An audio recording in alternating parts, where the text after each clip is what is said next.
Hey everybody, welcome to Movie Mavens. I'm Carsen Green. And I'm Annie Janes. You're listening to our Movie Mavens Diary.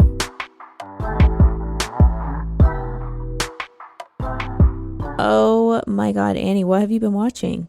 I checked out the very first episode of Avatar: The Last Airbender, the Netflix live-action adaptation. Okay, is this new? Yes, this came out, I think, on Friday. And it dropped, all 8 episodes dropped. I just am slow at TV, as you know, and only watched 1 episode. Yeah. But let me get into it. I don't know how much I'll watch because I think it's just okay. Oh. Ultimately, it bums me out that this needs to exist for people to watch the thing because it already exists as an animation and it's better. It's just the original, the world is so well realized, and in this already I'm it's like a CGI, classic CGI nonsense, which is live action, and I'm like, for what? Just to be on CGI. Yeah. And not only that, but they have, I think, dumbed down the emotions and the characters in a weird way, and even some of the plot beats. So it's live action, I would think, to make it feel more intense and more real because it's not a kid's cartoon anymore, right? But it's why did y'all make the characters less dimensional? You didn't have to go on and do that. Ooh. Damn. I know. It's a shame because I think the seeing the bending is really cool and the VFX are pretty great. It's this is a really expensive show. And the CGI, despite there being a lot of it, it is pretty good. So it has all of that going for it. But honestly, the creators of the original series split from the creation of this because of creative differences early on. And as soon as that happened, I was like, this is not going to be good, is it? And it really isn't. And as a result, those creators went back and were like, hey, let us make more Avatar animated stuff. And they were like, sure. So now they're working on a couple movies and a show in that world. Oh, wow. I'm so interesting. How very interesting. What are you so? I just wish that we could get more original IP. Yeah. I see it less as let's attract a new audience and so much more of let's get the same views, new money, different money. That is definitely a part of it. They're definitely, marketing to the audience that loves the original show. But I do think that a lot of people can't do animation for whatever reason and won't engage with it because they don't know that what it can be. So I think it's both. It's just let's just get a lot of fucking views basically and make a lot of money, right? Because it's a sure thing. Yeah. And original IP is a risk. It sucks. I would have much rather preferred a new idea than this. That's for darn sure. And I would prefer a new idea than probably all of those shows. We'll see. They've only made 2 shows over 20 years. So they haven't been greedy about it. Them doing that just kind of felt like it was out of spite almost because of this show coming out. Interesting. Yeah, it is. Drama. So that's one thing I've been watching. What about you? Well, let's just go ahead and talk about it. I finished True Detective season 4. Let's fucking get into this, dude.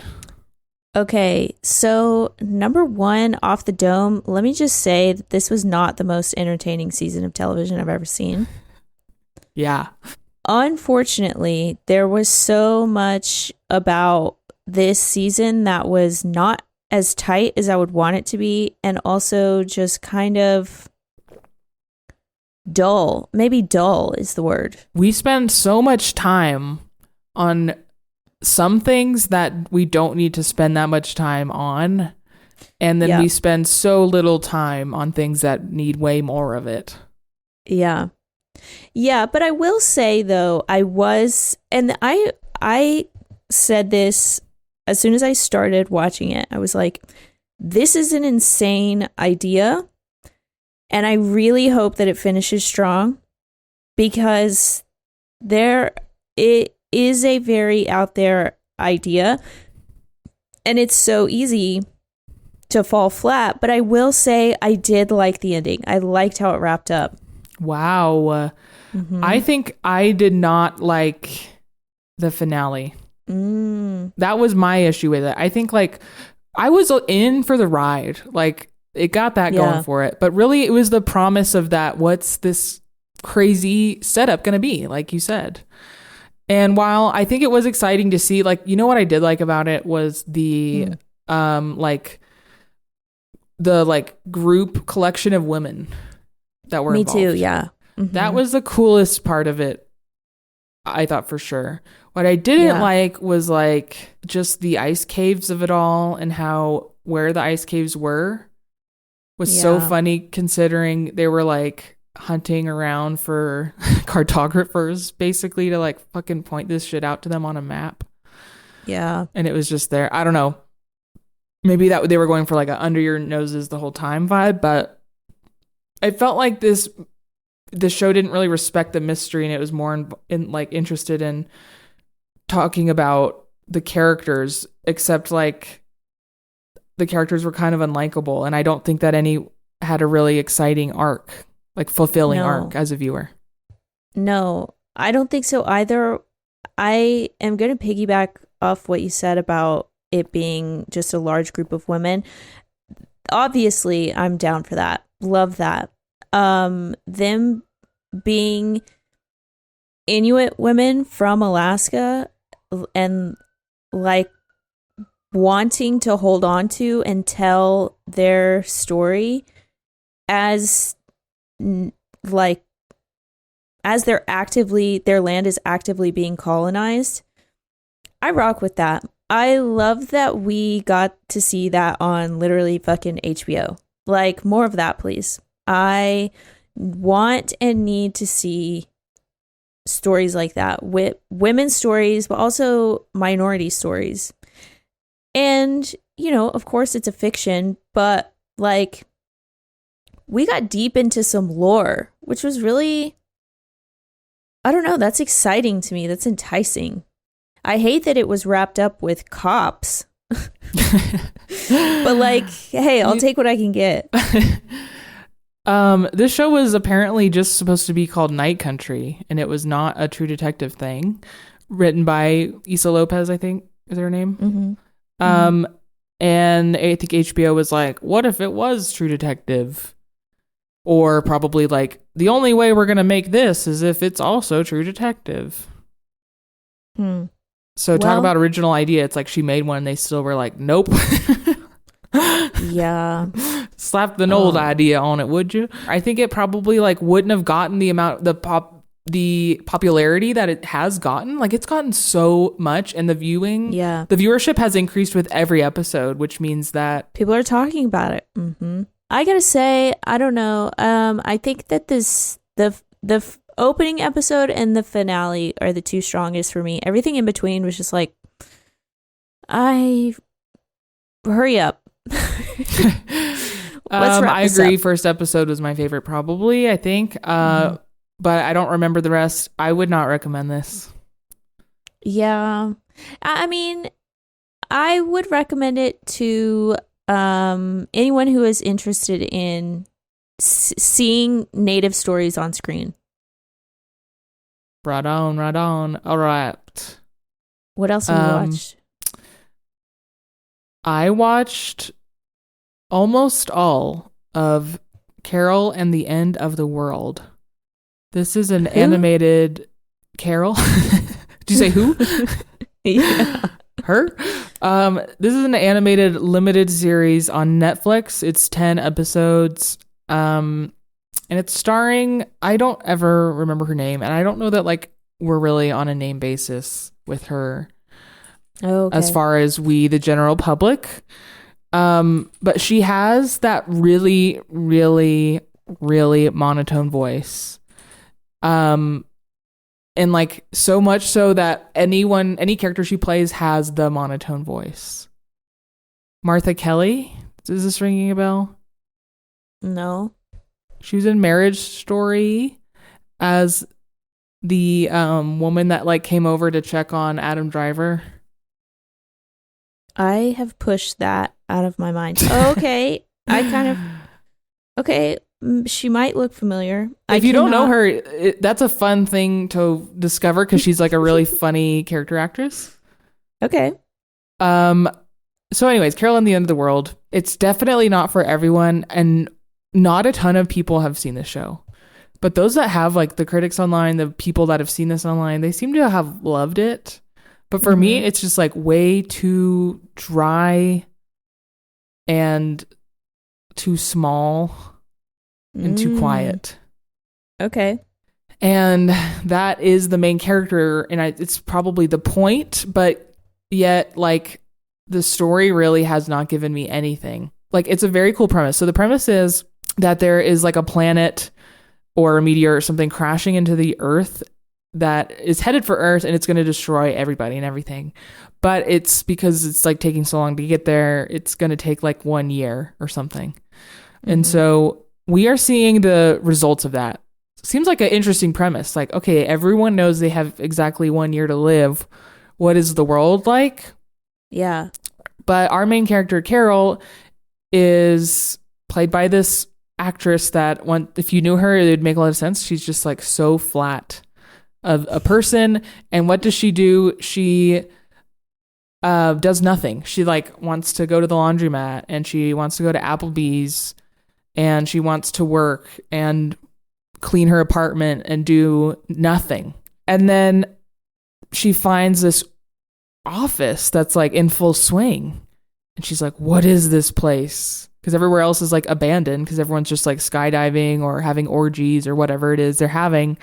And it's like basically a ambiguous office setting where everyone's working because they too like want a distraction from the end of the world. Okay. It sounds interesting. Yeah, I think that is really neat, but I don't think it explores it deep enough. And I literally am like 9.5 out of 10 episodes, and I could seriously not finish it and not even care. Because that is how little I've connected to this thing. Dude, okay. I feel like I do that. I will quit shows so far into it, and every time I tell you that I quit a show, I feel like you judge me. So this is crazy right now. This is crazy. Oh, how the turntables, dude. Sorry to make you feel judged. You know, if a TV show doesn't resonate with me, I'm not going to spend my time watching it. So I think there's a first time for everything. I respect that. But honestly, what it is like, I just like am so willing to put in the work to find the resonance. Like, to the point where I should just like bail. Reclaim your time, sis. I know, there's only so much of it. Okay, Carol and the End of the World on Netflix. I do not recommend. Sad. Okay, speaking of sad, I watched a sad movie. I don't know why, to be quite honest. It's an old movie. I watched My Sister's Keeper from 2009 with Abigail Breslin. Oh, did you have an Abigail Breslin moment because of Little Miss Sunshine? It might have been, to be honest. This is like a cancer movie. Yes, it's got Cameron Diaz. It's got Alec Baldwin. It's got Joan Cusack. I cannot believe you watched this. I can't either. Why? What compelled you? You know, I saw it on Max, and I thought to myself, yeah, I could do this. I could use a cry. To be quite honest, it was one of the worst written movies I think I've ever seen. Oh no. And then you feel bad because it's sad. Yeah, and then I feel bad because it's sad. Yeah, but it because the dialogue or like the plot, what was so bad about it? let me tell you. Okay, so we would be introduced to a character. Okay, we're on the mom, and we're watching her kind of live her life a little bit. We're watching her interact with her kids. Boom, we're immediately hearing her thoughts, and she's talking directly to us. Okay. Voiceover. Okay. 2-3 minutes later, we're watching the daughter. We're witnessing her. We're watching her interact with her sister. Boom, we're hearing her inner monologue. She's talking directly to us. That's a choice. It did it literally with every single character. That's a choice then. It was very committed to that bit.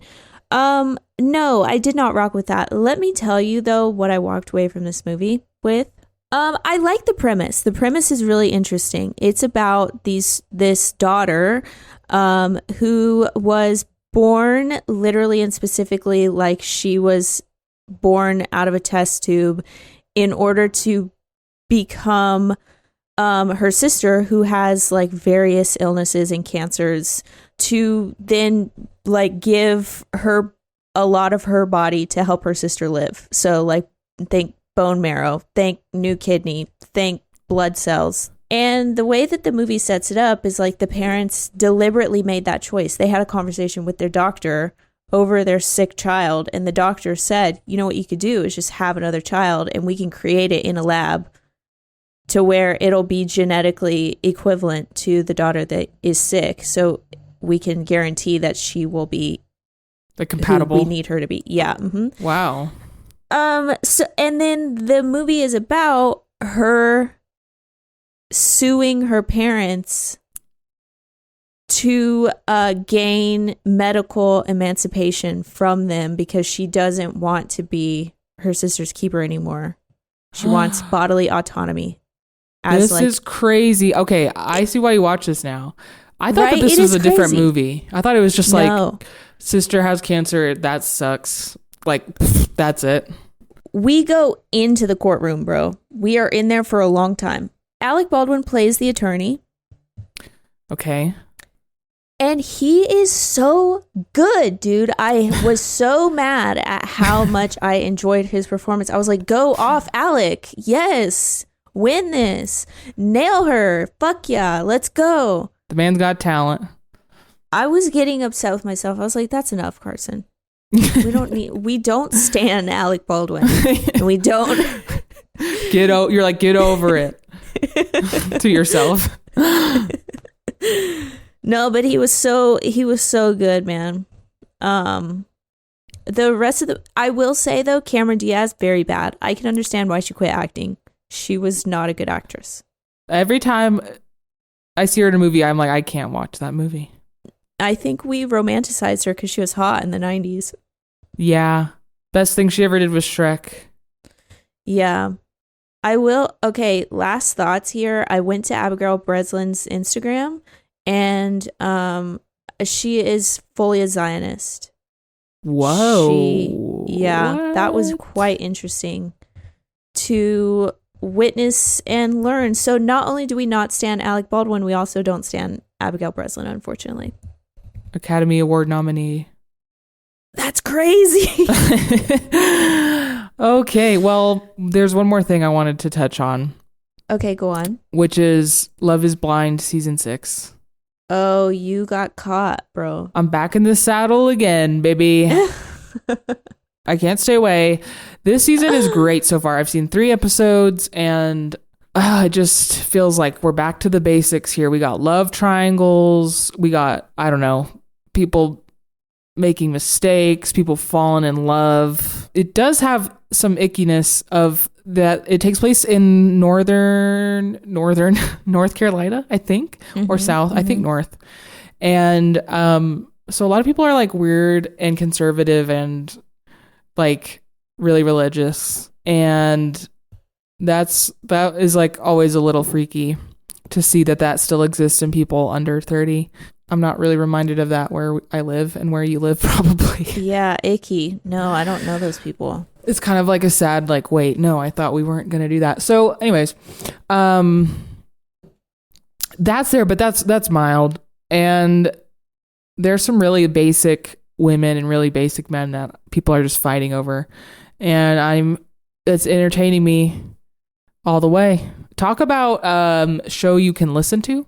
You talked about that last week. You can really cook some dinner with this on, you know? Yeah, wow. Okay, let me ask you this. Let's say in an alternate universe, in an alternate world where you were not married. Yes. Do you think that you could potentially fall in love with someone over the course of, I don't know, 10 days, talking through a wall? Everyone on the show talks about how, like, I didn't think it would be real or would happen, but no, I think I'm way too practical for that shit. Yeah. It's giving kiss me through the phone. It's giving, like, some people even say that they wish that the show was like 35 and up. Like, we want these people to be like now or never, especially if it's going to be like having kids. Yeah. Because to me, I'm like, it's just not worth it. Why do that when you have so much time on your hands? Yeah. That's all I have been watching. Well, my apartment is going through a makeover right now. I am giving my apartment a full makeover, facelift. Okay. It's so cute in here. I mean, it will be really cute in here, but okay, the other night I was painting and I thought to myself, you know what? I need to jam. Okay. And so I put on Beyonce's Homecoming on Netflix, the documentary that she did about her Coachella performance in 2018. And oh my God. Okay, I've seen this a number of times, but it's been a few years. She is literally, I'm going to say this with my full entire chest. She is the greatest performer of our lifetime, bar none, hands down. Like, literally, what the fuck? Her mind, dude, her raw talent, her body, her voice, everything. Really? I stan her so hard. I walked away from that just like, girl power. Bad. Like, I was feeling it. I was feeling myself. You were fully empowered. I was so empowered. No, she's like, I admire her so much. I respect her. I look up to her. And I am thoroughly entertained by her. That documentary is so good. Also, it kind of goes into, have you seen it before? No, I've never seen it. Well, okay, so obviously, like, we see her whole Coachella performance, which is fucking insane. She brings out, like, I don't know, 200 people from HBCUs, historically black colleges and universities. Yeah. She brings out an entire marching band. Yes, dude, they are in the there's risers, like she's in. Is that stands. For Crazy in Love, or is that for what? The whole performance. Oh, just all of it? Okay. Yep. Oh my God. It is like, and then I love a marching band. Dude, me too. And it's just like the whole thing, like she says, like, well, as she's planning and as they're rehearsing and as they're like creating the show, she says, I always wanted to go to college, but Destiny's Child was my college. And so I want to do which is like such a baller thing to say, number one. But she was like, I want to be involved as much as I can. And it's like she gave all of the literal college kids like the opportunity of a lifetime. And it was just so inspiring. It was really, really inspiring. And she's so sick. Oh, she's so talented. What do you think about her new country song? Go Off Queen. I don't know. Not really it's not my favorite song she's ever done, but I respect what she's doing. Yeah, I feel the same. Yeah. Anyway, I highly, highly, highly, highly recommend Homecoming on Netflix. Okay. If you're painting or just any other time or just any kind other of time. task. Yeah, okay. No, I usually will dance in front of the TV. There are certain songs that she does, like Diva, for instance. I can no longer ever listen to the studio recording of that song. Really? I can only ever listen to the live Homecoming performance of the song. Yeah, it's so good. Wow. Usually I'm just like so into a studio version. I'm a studio girly. Yeah. I mean, hey, don't knock it till you try it. I know. I need to go watch this. That's what I'm hearing. Okay. Before we wrap up, I have one question for you. Okay. What is at the top of your watch list? This is an amazing and juicy question. Yes. Number one, top of the watch list, right underneath Dune. Obviously, Dune is coming out. Obviously, we're doing a Dune episode. Is Problemista. It is Julio Torres and Tilda Swinton, and it's kind of like a surreal. It's kind of like a surreal, like silly. It's giving a little bit like Sorry to Bother You.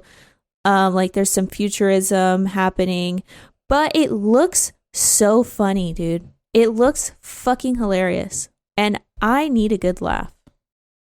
I'm so excited for that movie. It looks too. Quirky and surreal in a fun way. Yeah, it's quirked up. What about you? Mine is this show on Hulu, but it's like FX on Hulu that I can't tell you anything about except that it's called Shogun. Oh, dude, I've heard about this. Go on. I've heard that it's great, and I've seen from like two sources that I trust, and I've seen like a banner ad on a website, and that is literally all it took for that to go up to the top of my watch list. Dude, where are you getting recommendations? Because as I've said before, I don't go onto streaming platforms and search. I don't search through. Yeah, from podcasts. Yeah, that's hell yeah. That sounds like a really good setup. If you're this far into the diary episode, then I don't really need to sell you anymore on this. But podcasts, like I really love the Slash Filmcast. They talk about movies, but they also talk about what they've been watching. And sometimes I'll check out this podcast called Decoding TV, which is also by David Chen. And if I've seen the show that they talk about, I'll check it out. And of course, our friends Girl Meets Show. Oh, I love them. I love keeping up with what they're watching, and I like to check that out. So yeah, podcasts. Okay. Wow. Well, if you're still listening to this show and you have a recommendation for me, Carson, send me a DM, please. Hit me up. My DMs are open. Recommend both of us things, but also specifically me. Thank you. You can hit us up on Instagram at Movie Mavens or send us an email at moviemavenspodcast@gmail.com. That's it. Movie Mavens all the way out.